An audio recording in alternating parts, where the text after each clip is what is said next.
हे समर्थ परमात्मा, हे निर्गुण निरंकार, तू करता है जगत का, तू सबका आधार। कण कण में है बस रहा तेरा रूप अपार। तीन काल है सत्य तू, मिथ्या है संसार।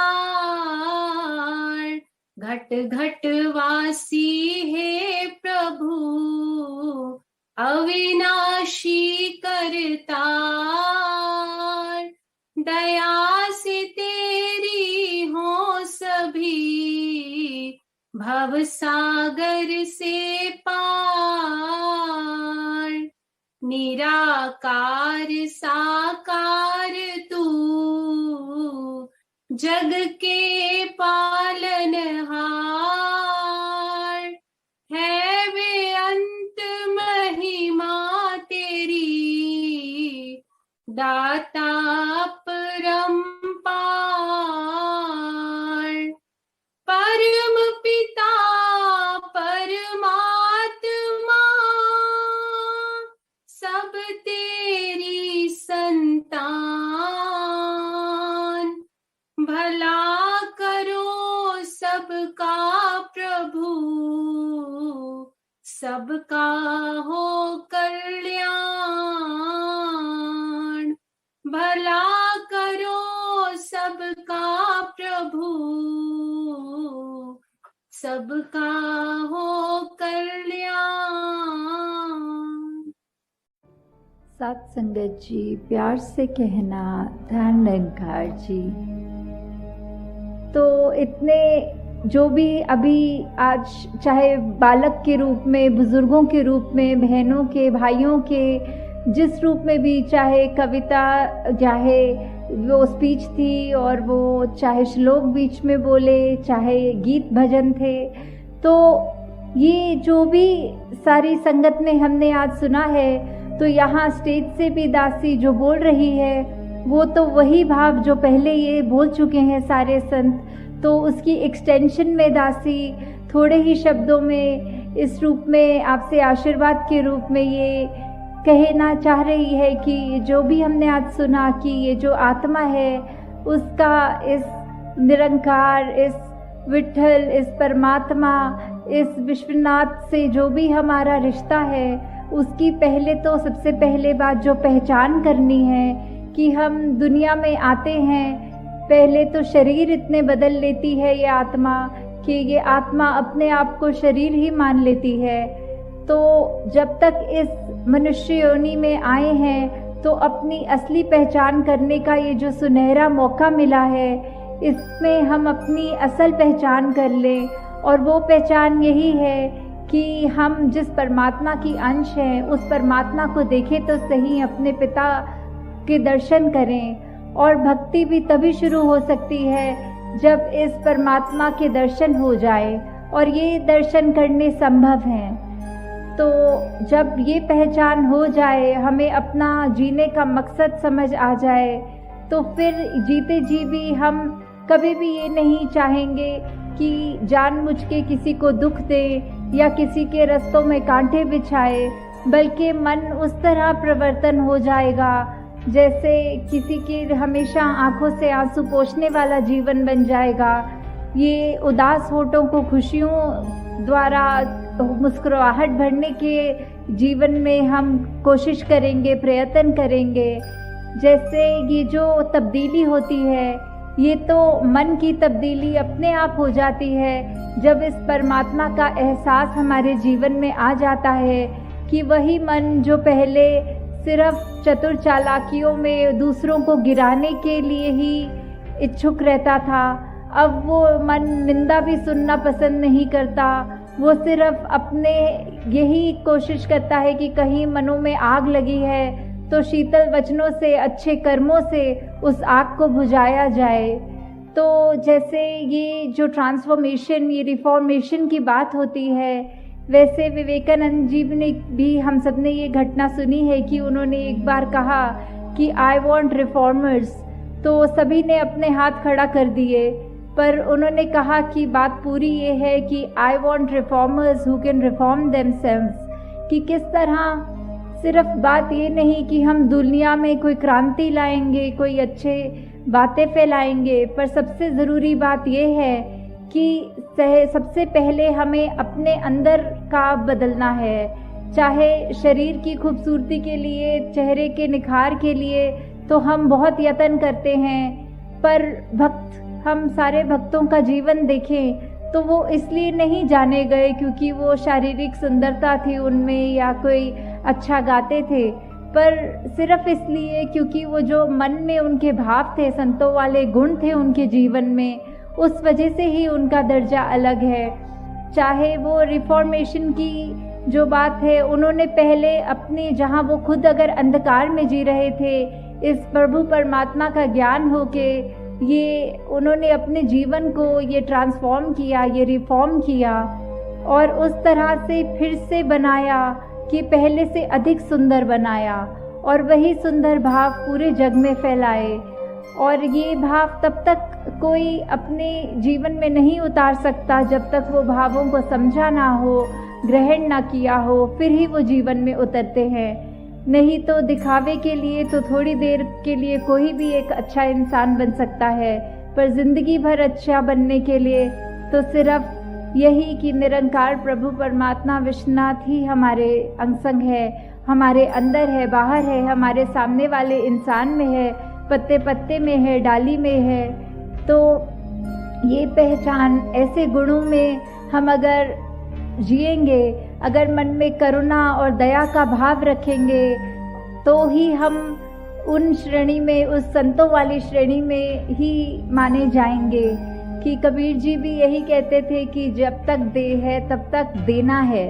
हमें क्या देना है? हमने अपने शरीर होते होते ही ये करुणा भाव है वो सब तक पहुंचाना है। ये प्यार, प्रीत, निम्रता, विशालता, ऐसे अनेकों गुणों को हमने सिर्फ अपने अंदर तक ना रख के उस पूरे संसार को कंफर्ट देने के लिए, आराम देने के लिए यत्न करना है। कि हमारी वजह से अगर कोई भी चीज़, किसी एक व्यक्ति का भी जीवन थोड़ा ज़्यादा सुखमय हो सके तो क्यों ना ऐसा कोई कदम उठाएं। तो आप सब संत यहाँ जो इस संगत रूप में, सत्संग रूप में आए हैं, तो साथ ही ये सेवा और सिमरन का जो हमें दात मिली है, वो सेवा भी वो जो हुक्म में रहते हुए, जो चाहे किसी भी तरह से हमारी समर्था के साथ कर सके, मन में श्रद्धा रखते हुए, तो वही है। और सबसे उत्तम सेवा तो यही होगी कि हम अपने अंदर जो हमारी रोशनी है, इस ब्रह्म ज्ञान की दात जो हमने पाई है, हम ये ऐसी सेवा करें कि जो भी एक व्यक्ति हमारे कांटेक्ट में आए उस तक ये रोशनी पहुंचाएं। हमारा मुख तो उजला हो गया, अगलों का भी, औरों का भी मुख उजला करें। तो ऐसी सेवा तो सबसे उत्तम सेवा है। और साथ में ये जो सिमरन है, जिससे हम खुद हमेशा उस चेतन अवस्था में रहते हुए इस निरंकार के साथ अपनी कनेक्शन को बरकरार रख सकते हैं। तो ये सेवा सिमरन सत्संग जब तक है तब तक ही इस निरंकार का, इस ब्रह्म ज्ञान का वासा हमारे मन में है। नहीं तो ये कब हम दुनियावी रूप में जिस तरह हम रहते हैं, तो जब तक हम ये भूल जाएं अगर एक पल के लिए भी, तो उसमें हमारा ही नुकसान है। तो हम दुनिया में आए हैं तो चाहे कोई भी उपलब्धि हमारी हो, हम अच्छे से अच्छे एक दुनियावी रूप में अपना जॉब करते हों, बिजनेस करते हों, वो सारी हमारे को मुबारक हैं वो अचीवमेंट्स। पर तब तक कि जब तक एक अच्छे इंसान नहीं बने, अपना असली मकसद पहचाना नहीं, तब तक वो सारी कामयाबियां होते हुए भी हम एक नाकामयाब इंसान हैं। और ग्रंथों में तो यहाँ तक लिखा है कि वो इंसान जिसने इस परमात्मा को पाया नहीं, वो इंसान तो जीवित ही नहीं है, वो तो एक मृतक है। चाहे उस तरह हम सांस ले रहे हैं, कोई डॉक्टर हमको मृतक घोषित नहीं करेगा, पर अंदर ये आत्मा की बात हो रही है कि अगर हमने अपने उद्देश्य को समझ लिया, प्राप्त कर लिया, इस जानकारी को प्राप्त कर लिया कि हम असल में कौन हैं, कहाँ से आए हैं, जीवन जी रहे हैं तो कहाँ जी रहे हैं, और एक बार जब ये आंखें बंद हो जाएंगी तो कहाँ जाना है। तो इन्हीं भावों से दासी और आपका समय नहीं लेगी कि किस तरह 2 हफ्तों से अभी बहुत सत्संग भी मिली और आपका आशीर्वाद भी मिला। उत्तराखंड में काफ़ी जगहों पे जो अभी नाम भी सुने थे कि इतने समागम भी हुए, भवनों पे भी जाने का अवसर मिला।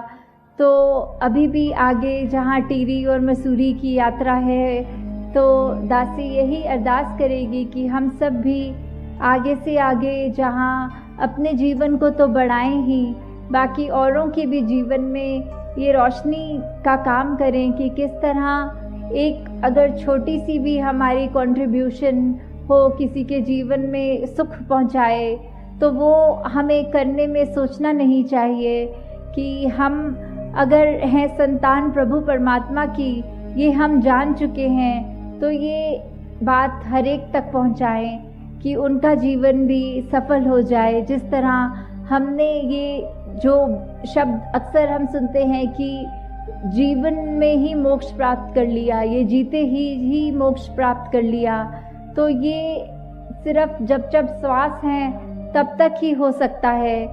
और ये सुनहरा मौका जब मिला ही हुआ है तो इसका पूरा फ़ायदा उठाएं और इस ब्रह्म ज्ञान की दात को प्राप्त करके हम अपने जीवन को महकाएं, औरों के जीवन को महकाएं। सात संगत जी, धारणकार जी।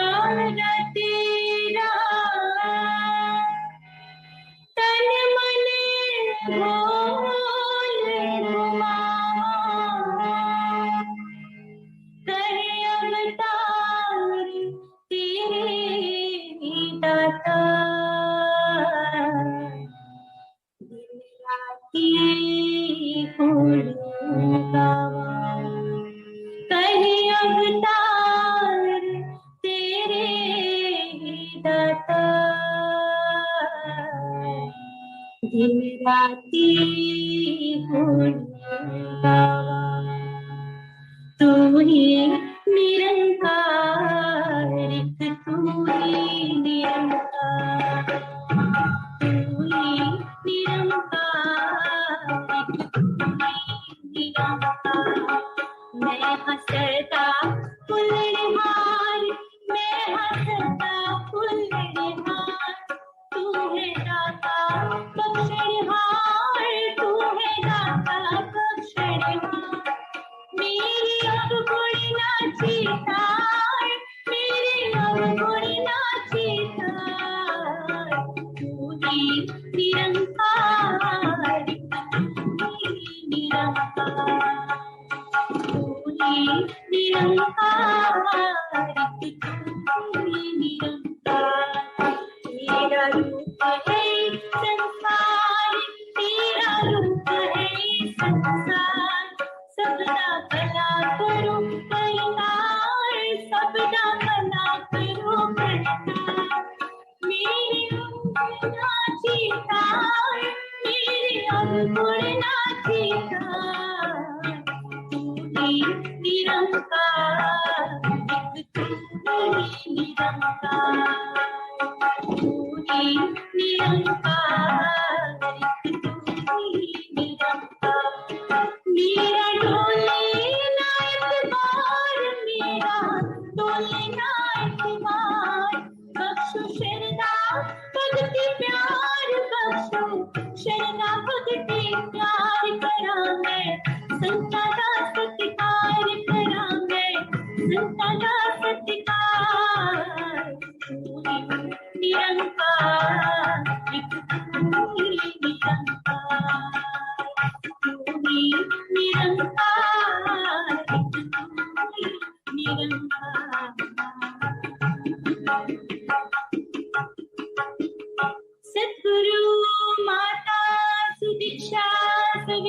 हरिदेव जी महाराज की जय।